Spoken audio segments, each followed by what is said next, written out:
Hi guys! So for today, gagawa tayo ng ating calamansi juice. Ayan. So ayan ang aking vitamin C intake. Ayan. Dito tayo kumukuha ng ating vitamins. So, and also, pang ating pang weight loss. So, pa sa akin, kapag gumagawa ako ng calamansi juice ko, 2 packs ang ginagamit ko. Ayan.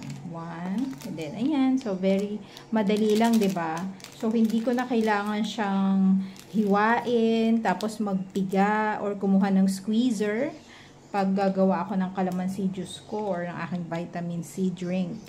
So, ito, kita nyo no guys. Ayan, powder na powder. Purong-purong calamansi po yan guys. Walang halong kahit ano. And no added sugar. Pero, syempre, sa katulad natin, gusto ko, mayroon akong honey. So, kung wala kayong stevia, pwede nyo rin gamitin ang honey. Para sweetener lang or konting pampasweeten lang sa ating juice. Ayan. And then, mix nyo lang siya. Ayan, mabilis lang naman. So, you can either use, guys, cold water for your juice.